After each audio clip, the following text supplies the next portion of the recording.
આજ સવારમાં તો બહુ મજા આવી, કારણ કે ફ્રેશ થઈ ગયા હતા, નાહી ધોઈ લીધું હતું. 2 દિવસથી તો કંઈ ઠેકાણા જ નહોતું, એટલે અમે પછી બધાએ ચા પીવા ગયા. અહીં ચા એવી મસ્તીની હતી, ઠંડી હતી અને ગરમા ગરમ ચા પીવાની બહુ મજા આવી. એમાંય કુલરવાળી ચાય હતી એટલે વધારે મજા આવી. અમે ત્યાં રોકાણા હતા, ત્યાં જ મ્યુઝિયમ જેવું હતું, એટલે એ પહેલાં બધું જોયું અમે. બહુ મસ્તીની વસ્તુ હતી, જૂની જૂની.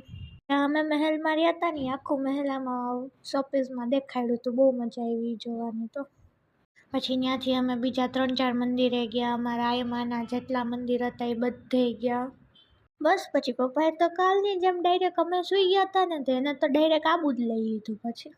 એમાંય પછી અમે ઉઠ્યા ને તો ચારેકોર એવું મસ્ત માઉન્ટેન દેખાતું હતું ને, બહુ મજા આવતી હતી જોવાની. તો પછી સનસેટ થઈ ગયો હતો, તો એની જોવાની બહુ મજા આવી, કારણ કે વ્યૂ જ મસ્ત આવતા હતા.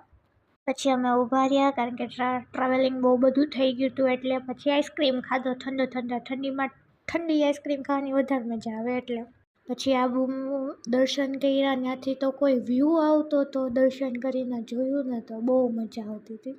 પછી અમે લોકોએ જમ્યું કાઠિયાવાડી, કારણ કે આબુમાં તો કાઠિયાવાડી મળતું હતું, એટલે બહુ જમવાની મજા આવી. પછી આખી માર્કેટ એક્સપ્લોર કરી, ત્યાંય બહુ મજા આવી. પછી એક તો ઠંડી હતી ને, બધા સ્વેટરમાં હતા. મજા આવતી હતી અને નથી આવતી, બધું એ ભેગું થયું હતું એકારે.